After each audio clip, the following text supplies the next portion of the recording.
வணக்கம் மக்களே, welcome back to my channel. நான் உங்கள் ட்ராவல் தமிழன் சாய். மக்களே, நம்ம இப்போ எங்கே பயணம் பண்ணிட்டு இருக்கோம்னா, கரூர்லேருந்து சுமார் 13 கிலோமீட்டர் தள்ளி மண்மங்கலம் பக்கத்தில் கடம்பங்குறிச்சி என்னும் ஊருக்கு தான் மக்களே போயிட்டுருக்கோம். ஏன் இப்போ நம்ம அந்த ஊருக்கு போயிட்டுருக்கோம்னா, கிட்டத்தட்ட இங்கே 2000 ஆண்டுகள் மிக பழமையான ஒரு சிவன் கோவில் மண்ணுக்கடியில் இருக்க மக்களே. அந்த கோவிலை தேடி தான் நம்ம பயணம் பண்ணிகிட்ருக்கோம். நான் முன்னாடியே சொன்ன மாதிரி தான் இப்போ நீங்கள் பார்க்குற இந்த வீடியோ கொஞ்சம் கூட சுவாரஸ்யம் குறையாமல் உங்களை ஆச்சரியப்படுத்தும், அமானுஷப்படுத்தும். ஸோ மக்களே, இப்போ தான் நம்ம சேனலுக்கு யாராச்சும் புதுசாக வந்தீங்கன்னா மறக்காமல் நம்ம சேனலை சப்ஸ்கிரைப் பண்ணிடுங்க, கூடவே அந்த பெல் ஐக்கானை கிளிக் பண்ணிடுங்க. வாங்க மக்களே, இன்றைக்கான வீடியோக்குள்ளே போகலாம். இப்போ நீங்கள் பார்த்துட்டு இருக்க தான் கடம்பங்குறிச்சி, அதாவது மண்மங்கலம் பக்கத்தில் தான் இந்த ஊர் லொக்கேட்டாக இருக்குது மக்களே.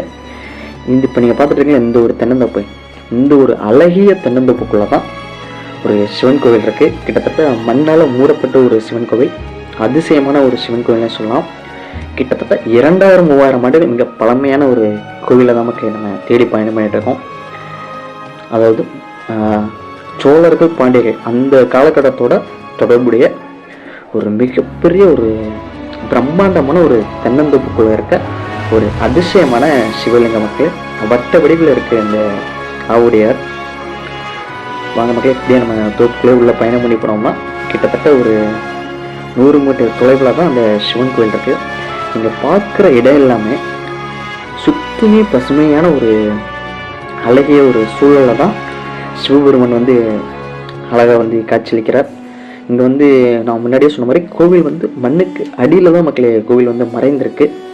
இங்கே விவசாயம் பண்ணும்போது தோண்டும் போது ஒரு சிவலிங்கமும் 7 கன்னிமார்கள் சிலையும், அதே சமயம் கருடரோட சிலையும் இந்த இடத்துல கிடைக்கப்பட்டிருக்கு. கிட்டத்தட்ட மிகப்பெரிய ஒரு வரலாற்று பொக்கிஷம் கூட நம்ம சொல்லலாம். இப்போ நீங்கள் பார்த்துட்டு இருக்க தான் நந்தி, பழங்காலத்து நந்தி சிலை. இந்த இடத்துல மிக பிரம்மாண்டமான ஒரு சிவாலயம் இருந்திருக்கு மக்களே. பக்கத்துலேயே காவிரியார் இருக்குது. ஸோ அப்படியே நான் ஒவ்வொன்றா உங்களுக்கு எக்ஸ்பிளைன் பண்ணுறேன், ஃபுல்லாகவே பாருங்கள் மக்களே. வீடியோவை நீங்கள் ஸ்கிப் பண்ணாமல் ஃபுல்லாக பாருங்கள், உங்களுக்கு கண்டிப்பாக வீடியோ பிடிச்சிருக்கும். இந்த மாதிரி வரலாற்று பயணங்களை நம்ம நிறையா மேற்கொள்ள போகிறோம். ஸோ முடிஞ்சளவு உங்களோட சப்போர்ட்டை கொடுங்க, லைக் பண்ணுங்கள். வாங்க அப்படியே நம்ம சிவலிங்கத்தை பார்த்துட்டு எம்பெருமான் சிவனை பார்க்கலாமா?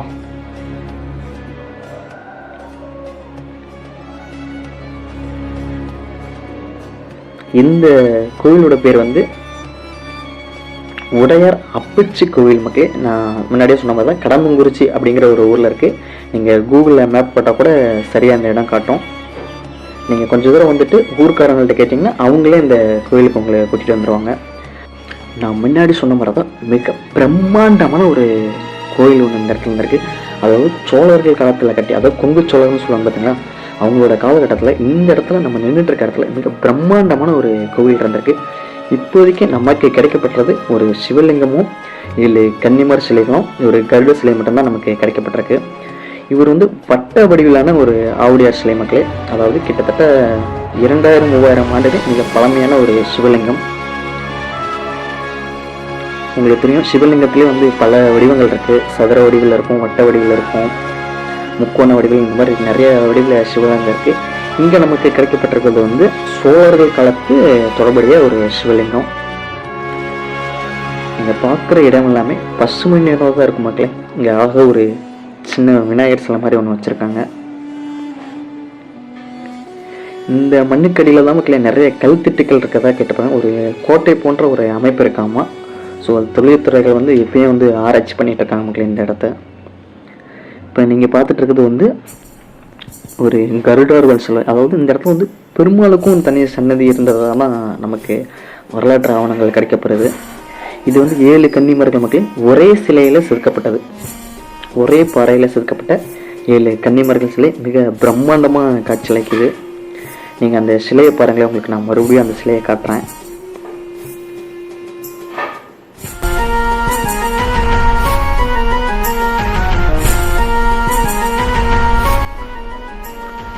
பார்த்தீங்களா, இப்படி ஒரு அழகான, அதே சமயம் ஒரு அடர்ந்த ஒரு தென்னந்தோப்புக்குள்ள தான் அந்த உடையார் அப்பச்சி சிவன் கோவில் காணப்படுது. இப்போ நீங்கள் பார்த்துட்டீங்களா, நான் சொன்ன மாதிரி இதுதான் அந்த 7 கன்னிமார்கள் ஒரே கல்லால் செதுக்கப்பட்ட கன்னிமார்கள். கிட்டத்தட்ட மிகப்பெரிய பிரம்மாண்டமான பாறையை செதுக்கி தான் இந்த சிலையை வடிவமைச்சிருக்காங்க.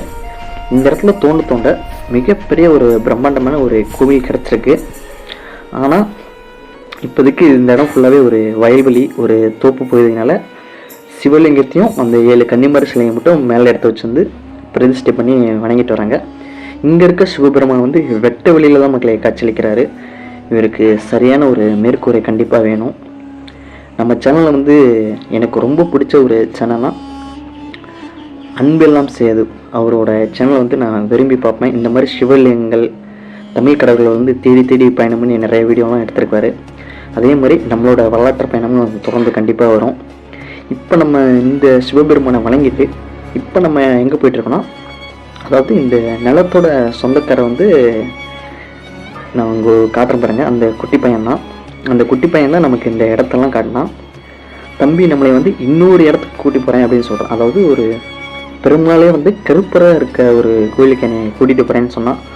ஸோ அதுக்காக தம்பி கூட வந்து இப்போ நம்ம வந்து பயணம் பண்ணிகிட்ருக்கோம்.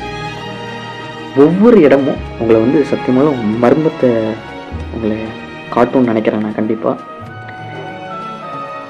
இப்போ இது பக்கத்தில் ஒரு சின்னதாக ஒரு ஊர் ஒன்று இருக்குது மக்களே. கடம்பங்குறிச்சி பக்கத்துலேயே ஒரு சிறிய ஒரு ஊர் இருக்குது.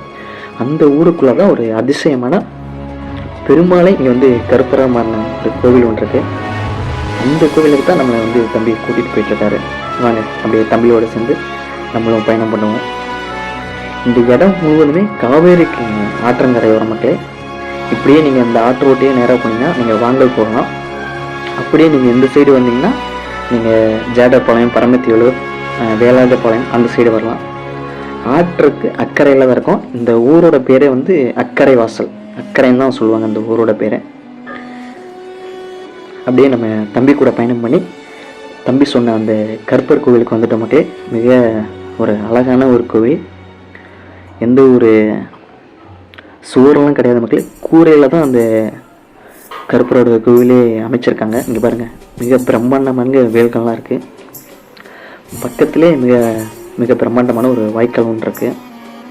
இதுதான் மக்களே அந்த தம்பி சொன்ன மாயவ கருப்பர் கோவில். இப்போ நம்ம இந்த பெருமாள் கருப்பர் கோவிலுக்கு தான் நம்ம பயணம் பண்ணி வந்தோம். இங்கே பாருங்கள், எந்த ஒரு உருவமைப்புமே கிடையாது. கீழே வந்து நடுகள் வழிபாடு தான். ஒரு பிரம்மாண்டமான 2 அருவாள்கள், அந்த தடிகள், தண்டுகள் அந்த மாதிரி நிறைய வச்சுருக்காங்க. இது ஃபுல்லாகவே வந்து கூரையில் தான் மக்கள் இந்த கோவிலில் இருக்குது. இந்த தம்பி தான் நம்மளை வந்து பயணம் பண்ணி இந்த இடத்துக்கு நம்மளை கூட்டிகிட்டு வந்து ஒவ்வொரு இடமும் நமக்கு சுற்றி காமிச்சிட்ருக்காரு. தம்பிக்கு வந்து கண்டிப்பாக இந்த இடத்துல வந்து நம்ம வந்து நன்றி சொல்லி ஆகணும். இந்த வீடியோ தம்பி கண்டிப்பாக பார்ப்பாருன்னு நினைக்கிறேன். குட்டி புலி தம்பி, இந்த வீடியோ நீங்கள் பார்த்துருப்பீங்கன்னு நினைக்கிறேன். ரொம்ப நன்றி. ஸோ இதுக்கு பக்கத்திலே எல்லை கருப்பர் கோவிலும் ஒன்று இருக்கு மக்களே. அதுவும் மிக பழமையான ஒரு கோவில் தான். அந்த கோவிலோட காணொலியும் கண்டிப்பாக நம்ம அடுத்த வீடியோவில் நம்ம தொடர்ந்து பதிவு பண்ணுவோம். இப்படியே நம்ம அந்த ஐயா போகிறாரு பார்த்தீங்களா, இந்த வழியாகவே நம்ம பயணம் பண்ணி போனோம்னா அந்த இடத்துல ஒரு செல்லாண்டியம்மன் கோவிலும், அதுக்கு பின்னாடி ஒரு காவிரி ஆறும் போயிட்டுருக்க மக்களே. வாங்க நம்ம பயணம் பண்ணி அந்த செல்லாண்டியம்மன் கோவிலையும் அந்த காவிரி ஆறையும் பார்ப்போமா? வாங்க தம்பி கூட சேர்ந்து போவோம்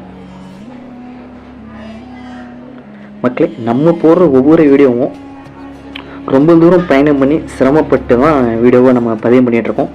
உங்களுக்கு எப்படி இந்த நீங்கள் பார்க்குற இந்த வீடியோ புதுமையாக இருக்கும், அதே மாதிரி தான் எனக்கும் புதுமையாக இருக்கும். நானும் இப்போ தான் முதல் முறையாக பயணம் பண்ணி வரேன். ஸோ மறக்காமல் வீடியோவை லைக் பண்ணி எல்லாத்துக்கும் ஷேர் பண்ணுங்கள். இதுதான் மக்களே அந்த செல்லாண்டியம்மன் கோவில். உங்களுக்கு தெரியும், கொங்கு நாடுனாவே அவங்க வந்து குலதெய்வமாக வந்து செல்லாண்டியம்மனை தான் வச்சுருப்பாங்க. இது கடம்பங்குறிச்சியில் இருக்க செல்லாண்டியம்மன் கோவில். வாங்க நம்ம அப்படியே ஆற்றுக்கு போவோமா? இறங்காதுக்கு முன்னாடி நான் வெளியே இருந்து உங்களுக்கு கோவிலை காட்டுறேன். உள்ளே வந்து கோவில் வந்து லாக் பண்ணி வச்சுருக்காங்களே, இல்லைன்னா உங்களுக்கு கண்டிப்பாக உள்ளே போய் காட்ட வைப்பேன். சரி வாங்க ஆற போய் பார்ப்போமா? இந்த இடம் முழுவதுமே அப்படியே பசுமையான ஒரு சூழல் மக்கள். எங்கே பார்த்தாலுமே வாழைத்தோப்பு, தென்னந்தோப்புன்னு கிட்டத்தட்ட பசுமை நிறைந்து தான் காணப்படுது. நம்ம அப்படியே நம்ம ஆற்றங்கரைக்குள்ளே அப்படியே நம்ம நடந்து போயிட்டுருக்கோம். இப்போ வந்து தண்ணி வந்து காவிரி ஆற்றுல வந்து எனக்கு தெரிஞ்ச தண்ணி வந்து ஓரளவுக்கு அதிகமாகவே வந்துட்டுருக்க மக்கள். தயவு செய்து மக்கள் யாருமே காவிரி ஆற்றுல வந்து குளிக்கவோ, மீன் பிடிக்கவோ, இல்லை துணி துவைக்கவோ கண்டிப்பாக போக வேணாம். ஏன்னா தண்ணி வந்து கிட்டத்தட்ட நிறையவே போயிட்டுருக்கு. கொஞ்சம் பார்த்து சேஃபாக இருங்க. உங்களுக்கு தெரியும் கபினி ஆற்றில் வந்து வெள்ளப்பெருக்குனால தண்ணி இங்கே வந்து அதிகமாக வந்துட்டுருக்கு. கொஞ்சம் பார்த்து சேஃபாக கரையிலே குளிச்சுட்டு சேஃபாக வந்துடுங்க. உங்களுக்கு ஆறு தெரியுதா? இதுதான் மக்களே காவிரி ஆறு. இன்னும் நம்ம கண்டிப்பாக உள்ளே போய் பார்க்கலாம். நமக்கு இன்னும் நம்ம பயணம் பண்ண வேண்டிய இடங்கள் நிறையா இருக்குது. அதனால் நம்ம வீடியோவை இதோட முடிச்சுக்கிறோம். மக்களே, நீங்கள் இந்த வீடியோவை முழுசாக பார்த்துருப்பீங்க கண்டிப்பாக நினைக்கிறேன். உங்கள்கிட்ட நான் கேட்குறது எல்லாமே இந்த வீடியோக்கு ஒரு லைக் பண்ணிவிட்டு ஓம் நம சிவாயன்னு ஒரு கமெண்ட் மட்டும் பண்ணுங்கள். இதே மாதிரி நம்ம சேனலில் நிறைய வீடியோ வரும். மறக்காமல் நம்ம சேனலை சப்ஸ்கிரைப் பண்ணிடுங்க.